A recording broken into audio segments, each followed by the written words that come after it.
చాలా ఎక్స్పీరియన్స్గా ఉన్నాయి. అన్ని టేస్ట్ పిల్లలతో చేసినవి ఉన్నాయి.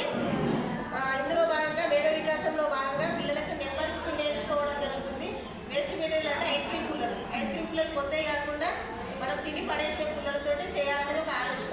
వాటిని ఏ విధంగా యూజ్ చేసుకోవాలి, అది యూజ్ చేసుకుంటే మనకి ఏ విధంగా మనకు దీన్ని నేర్చుకోవడం జరుగుతుంది అనేది నెంబర్స్ రాయడం జరిగింది.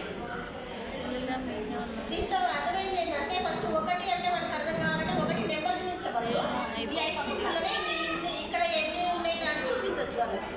ఆ విధంగా నెంబర్స్ నేర్చుకోవడం జరుగుతుంది.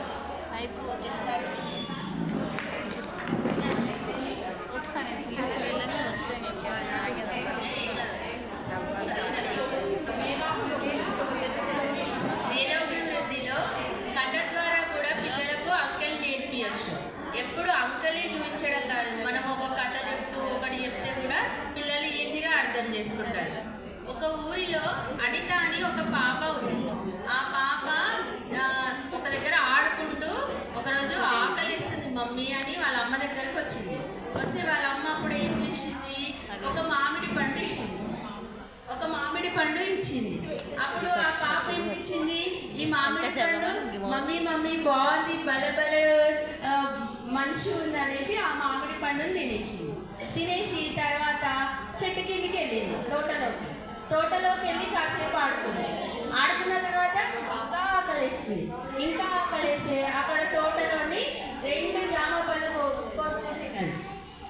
జామపళ్ళ చెట్టు దగ్గరికి వెళ్ళి జామ పళ్ళు తెంపుకొని 2 పళ్ళు తిన్న తర్వాత మళ్ళీ ఇంకా కాసేపు ఆడుకొని ఇంటికి వచ్చిన తర్వాత అప్పుడు వాళ్ళ నాన్నమ్మ ఏమైనది, అనిత కాలు చేతులు కట్టుకొని రామ్మా అన్నం తిందుకో అని పిలిచింది.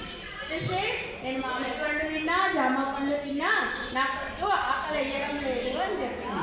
అట్లా కాదమ్మా, 3 ముద్దలు తిని 4 చక్రాల 3 ముద్దల అన్నం తినేసి తర్వాత 4 చక్రాల బండితో 5 స్నేహితులతో కలిసి హ్యాపీగా ఆడుకుంటా ఆడుతుంది. మేధావి వికాసం ఏంటంటే మామూలుగా చెప్పకుండా నెంబర్స్, ఒక మామిడి పండు